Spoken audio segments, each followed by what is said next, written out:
Hello student, welcome to the first lecture of body fluid and circulation chapter।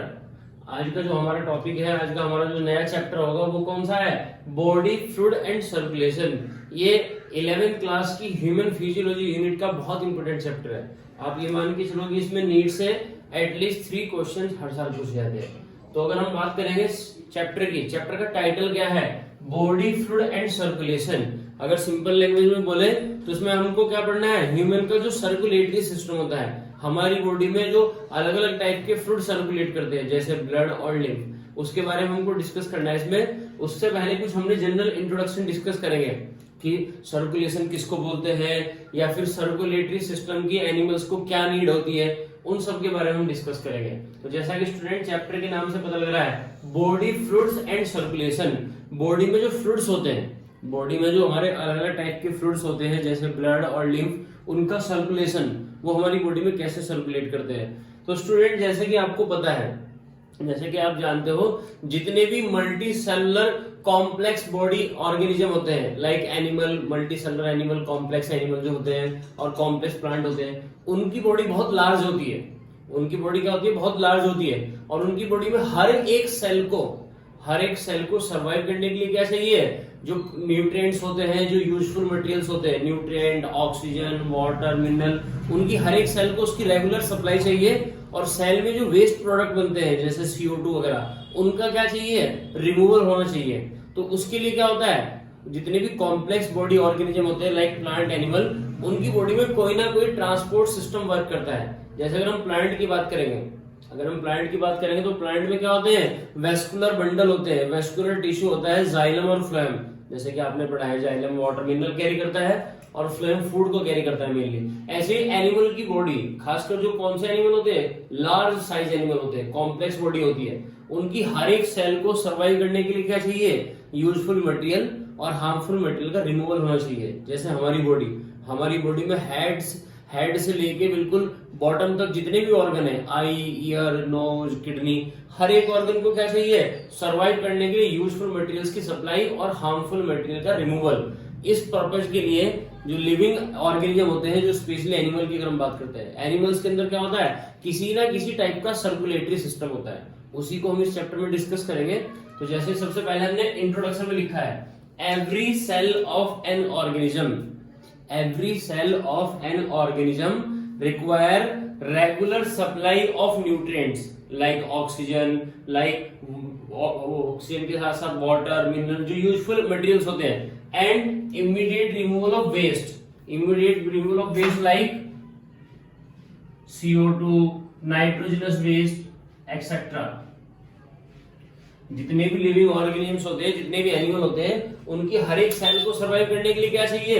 Regular supply of useful material like water, minerals, nutrients, oxygen, and immediate removal of waste like CO2, like nitrogenous waste etcetera. For this purpose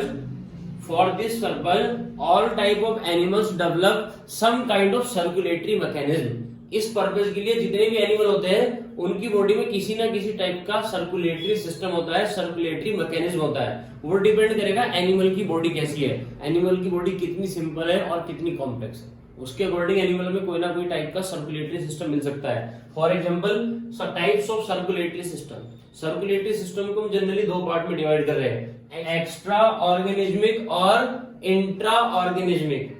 जैसा कि student आपको पता लग रहा है, नाम से ही पता लग रहा है आपको, एक्स्ट्रा ऑर्गेनिज्मिक का मतलब क्या होता है? Extra means outside the body, और ऑर्गेनिज्म का मतलब कोई भी लिविंग बॉडी।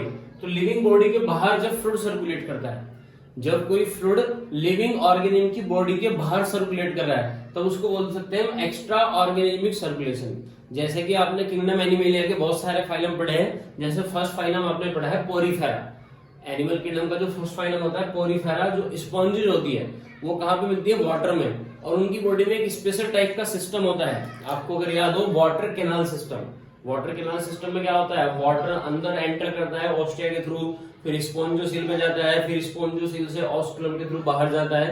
तो उस टाइप के सर्कुलेटरी सिस्टम को हम क्या बोल रहे हैं? Extra organismic. ऐसे फाइलम निडेरिया और पोरीफेरा के जो मेंबर होते हैं, ये एक्वेटिक होते हैं, वाटर में मिलते हैं, और वहीं पे क्या होता है, वाटर बाहर से इनकी बॉडी के अंदर एंटर करता है और बॉडी से बाहर फिर एग्जिट होता है। तो इस टाइप के सर्कुलेशन को हम क्या बोल सकते हैं, एक्स्ट्रा ऑर्गेनिज्मिक। और इंट्रा ऑर्गेनिज्मिक का मतलब क्या है, intra means with in, organism मतलब ऑर्गेनिज्म की बॉडी। तो जब कोई फ्लूइड एनिमल की बॉडी के अंदर ही सर्कुलेट करता है तब उस टाइप के सर्कुलेशन को बोलते हैं इंट्रा ऑर्गेनिज्मिक। फॉर एग्जाम्पल अलग अलग फाइलम आपने पढ़े हैं किंगडम एनिमेलिया में, एनिलिडा, आर्थ्रोपोडा, मोलस्का, कॉर्डेटा। उन एनिमल की बॉडी में क्या होता है, ब्लड सर्कुलेटरी सिस्टम होता है या ब्लड वेस्कुलर सिस्टम होता है, जो उनकी बॉडी में क्या करता है, यूजफुल हार्मफुल मटेरियल को एक पार्ट से, एक ऑर्गन से दूसरे पार्ट या ऑर्गन तक ट्रांसपोर्ट करने का काम करता है। तो जैसे हम देख सकते हैं टाइप्स ऑफ सर्कुलेटरी सिस्टम, दो टाइप का सर्कुलेटरी सिस्टम होता है, extra organismic and intra organismic. Extra organismic means in this circulation fluid circulate outside the body of an organism। जो फ्लूइड होता है वो ऑर्गेनिज्म की बॉडी के बाहर सर्कुलेट कर रहा है। फॉर एग्जांपल फाइलम पोरीफेरा, जिनको कॉमनली स्पॉन्जेस बोलते हैं, फाइलम निडेरिया एक्सेट्रा। और intra organism means in this circulation fluid circulate within the body of organism. जो फ्लूइड होगा वो ऑर्गेनिज्म की बॉडी के अंदर सर्कुलेट करेगा। For example blood vascular system और blood circulatory system in different phylum of kingdom animalia. For example annelida, phylum arthropoda, phylum mollusca, phylum hemichordata, phylum chordata. इस type के आपने बहुत सारे फाइलम पढ़े, उनकी बॉडी में ब्लड वेस्कुलर सिस्टम होता है। तो स्टूडेंट फिर अगर हम बात करते हैं ब्लड वेस्कुलर सिस्टम की, इसकी भी दो टाइप होते हैं, ओपन और क्लोज। उसको हम भी आगे डिस्कस करते हैं।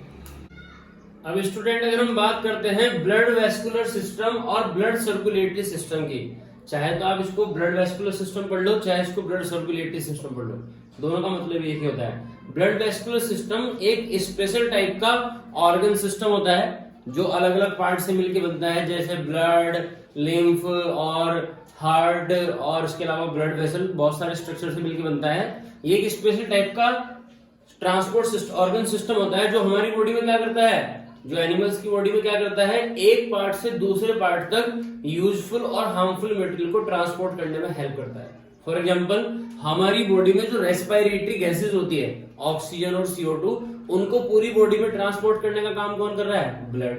ऐसे ही हम जब वाटर मिनरल्स को या फूड को एब्जॉर्ब करते हैं, अपने इंटेस्टाइन में फूड को, न्यूट्रिएंट्स को एब्जॉर्ब करते हैं, तो वो न्यूट्रिएंट्स किस में एब्जॉर्ब होते हैं, ब्लड में, और फिर वो ब्लड के थ्रू या ब्लड सर्कुलेटरी सिस्टम के थ्रू पूरी बॉडी के सेल्स में ट्रांसफर होते हैं।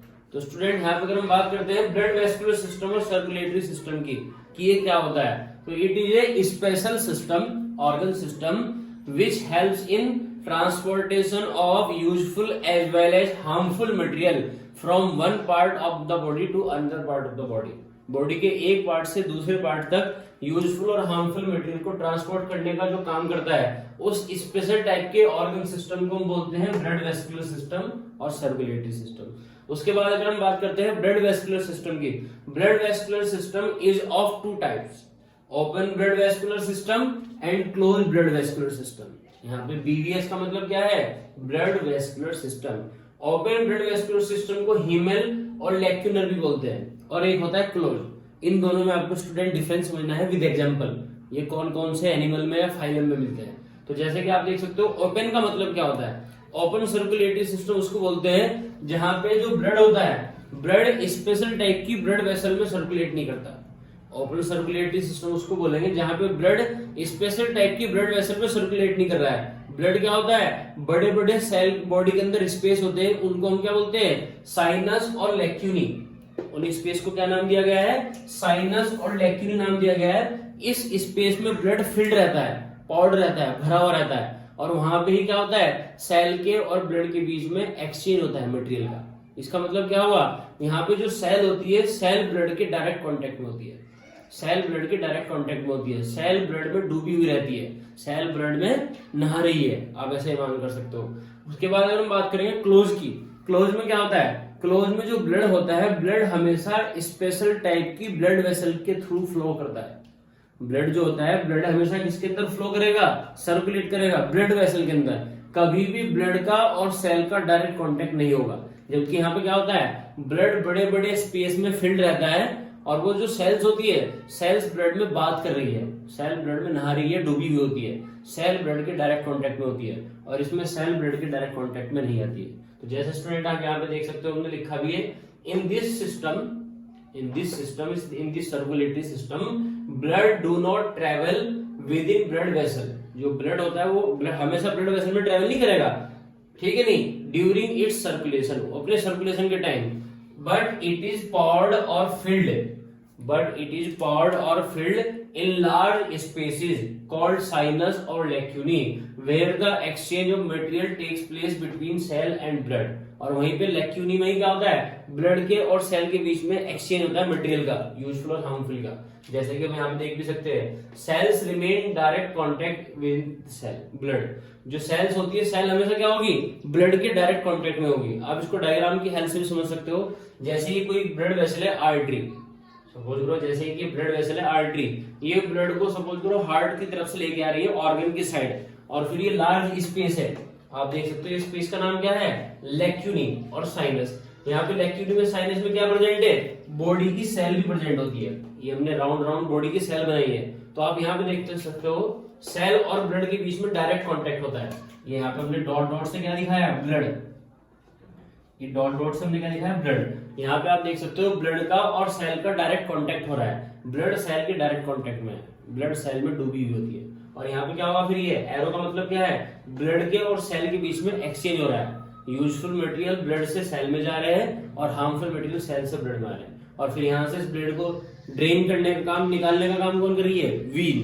तो यहाँ पे ब्लड का और सेल का डायरेक्ट कांटेक्ट होगा। जबकि दूसरी साइड अगर हम देखेंगे, in this system blood always circulate within blood vessel. ब्लड हमेशा स्पेशल टाइप की ब्लड वेसल में ट्रेवल करता है, जैसे artery, arteriole, capillary, vein, venules, इन सबको आगे डिस्कस करेंगे। हमेशा ब्लड वेसल में ट्रेवल करता है और ब्लड कभी भी सेल के डायरेक्ट कांटेक्ट में नहीं आता। जैसे कि आप डायग्राम से भी देख सकते हो, इधर की साइड से क्या आ रही है, आर्टरी, इधर की साइड से क्या आ रही है, आर्टरी, और फिर आर्टरी डिवाइड करके दो कैपिलरी में, आप देख सकते हो ये आर्टरी है, आर्टरी फिर ऐसे करके दो कैपिलरी में डिवाइड कर गई है, और फिर इन दोनों कैपिलरी यूनाइट कर गया और यूनाइट करके सिंगल वीन बनाई। पहले आर्टरी डिवाइड करके दो कैपिलरी बनाई और फिर कैपिलरी ने यूनाइट करके क्या बनाया, वीन बनाया। तो जब ब्लड होगा, ब्लड को कैरी करने का काम कौन कर रही है, हार्ट से ऑर्गन की तरफ आर्टरी, आर्टरी से ब्लड किसमें जाएगा, कैपिलरी में। और अभी आपको आगे बताएंगे कैपिलरी की जो वॉल होती है वो बहुत थिन होती है, कैपिलरी की वॉल को मटेरियल आसानी से क्रॉस कर सकते हैं। तो यहाँ पे क्या होगा, कैपिलरी के और सेल के बीच में एक्सचेंज होगा। जैसे कि आप देख सकते हैं, जैसे कैपिलरी से यूजफुल मटेरियल कहाँ जाएंगे, सेल की तरफ, और सेल से हार्मफुल मटेरियल की तरफ से आएंगे कैपिलरी की तरफ। जैसे कि हम मानते हैं आर्टरी कैसा ब्लड कैरी कर रही है, प्योर ऑक्सीजनेटेड ब्लड। तो यहाँ पे जो ऑक्सीजनेटेड ब्लड है उससे ऑक्सीजन किसमें ट्रांसफर होगी, सेल में, और सेल में जो CO2 है, CO2 से सेल से CO2 कहां पे ट्रांसफर होगी, ब्लड में। अब ये ब्लड दोबारा कैसा हो गया, डीऑक्सीजनेटेड, इम्प्योर हो गया। तो यहाँ पे ऐसे करके स्टूडेंट आप देख सकते हो, ब्लड के और सेल के बीच में केवल मटेरियल का एक्सचेंज होगा, किसके थ्रू, कैपिलरी की वॉल के थ्रू। कभी भी ब्लड और सेल एक दूसरे के डायरेक्ट कांटेक्ट में नहीं आएंगे। इस टाइप की सर्कुलेशन को बोलते हैं क्लोज ब्लड वेस्कुलर सिस्टम। और स्टूडेंट फिर अगर हम बात करते हैं एग्जाम्पल की, एग्जाम्पल क्या होते हैं, तो ओपन सर्कुलेटरी सिस्टम के जो एग्जाम्पल होते हैं वो कौन कौन से फाइलम है, जैसे आर्थ्रोपोडा। स्टूडेंट अगर हम आपको एक बात बताते हैं, अगर हम बात करेंगे ब्लड वेस्कुलर सिस्टम की, ब्लड वेस्कुलर सिस्टम सबसे पहले कौन से फाइलम में इवॉल्व हुआ, फाइलम एनिलिडा। फाइलम एनिलिडा से पहले जो फाइलम है, जैसे पहला फाइलम पोरीफेरा, निडेरिया, टीरोफोरा, प्लेटिहेल्मिन्थीज, एस्केमिन्थीज, स्टार्टिंग के जो 5 फाइलम है उनमें जनरली सर्कुलेटरी सिस्टम एब्सेंट मानते हैं, ब्लड वेस्कुलर सिस्टम नहीं होता उनमें। लेकिन ब्लड वेस्कुलर सिस्टम सबसे पहले किसमें फाइलम में इवॉल्व हुआ, एनिलिडा। तो अगर हम बात करेंगे एनिलिडा की, अगर सीक्वेंस से बात करते हैं फाइलम की, तो फाइलम एनिलिडा का सर्कुलेटरी सिस्टम होगा क्लोज। इसमें भी एक्सेप्ट लीच को छोड़ के, जिसको हिंदी में जॉब बोलते हैं, लीच का सर्कुलेटरी सिस्टम होता है ओपन, लीच को इधर ओपन में रखेंगे। फिर एनिलिडा के बाद आएगा फाइलम आर्थ्रोपोडा, आर्थ्रोपोडा फाइलम को ओपन में रखेंगे। आर्थ्रोपोडा के बाद आएगा मोलस्का फाइलम, मोलस्का फाइलम को भी ओपन में रखेंगे एक्सेप्ट सिफेलोपोडा क्लास।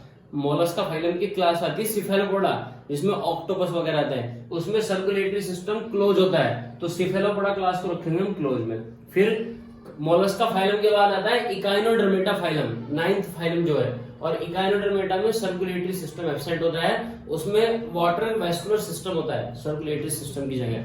उसके बाद आएगा phylum number 10 Hemichordata, Hemichordata open में आएगा, और फिर एक आएगा phylum number 11 Chordata.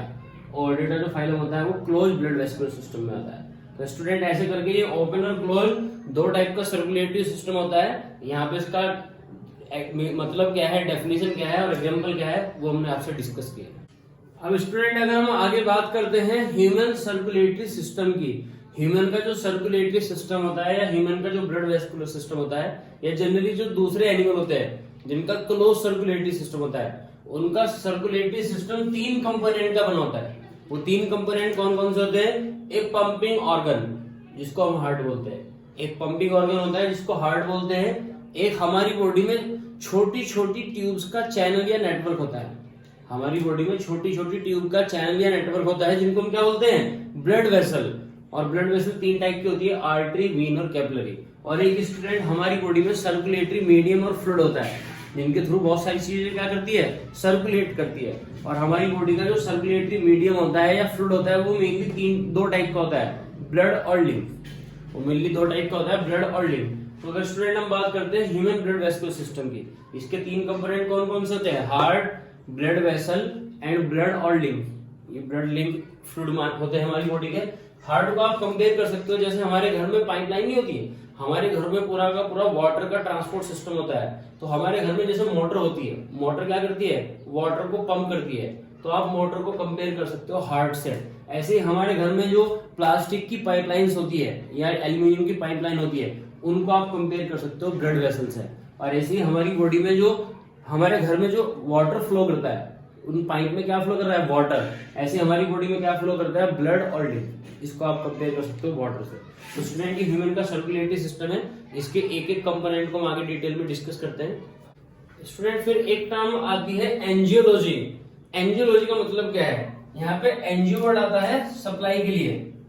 NGO word किसके लिए आता है? सप्लाई के लिए। जैसा आपने सुना होगा या ब्लड वेस्कुलर सिस्टम के लिए आता है। जैसा आपने एक वर्ड सुना होगा एंजियोप्लास्टी। हम जब किसी पेशेंट में एंजियोप्लास्टी करते हैं, बाईपास सर्जरी सुना होगा आपने ऐसे करके।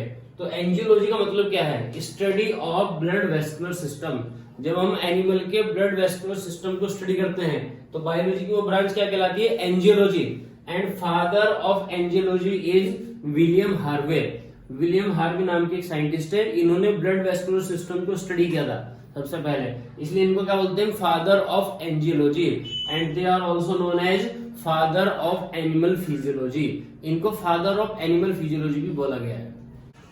जैसा कि स्टूडेंट अभी हमने आपको बताया था, ब्लड वेस्कुलर सिस्टम में मेनली 3 कंपोनेंट होते हैं। पंपिंग ऑर्गन होता है हार्ट, और ब्लड वेसल्स का चैनल होता है पूरी बॉडी में, और एक होता है सर्कुलेटरी मीडियम और फ्लूइड, ब्लड एंड लिम्फ।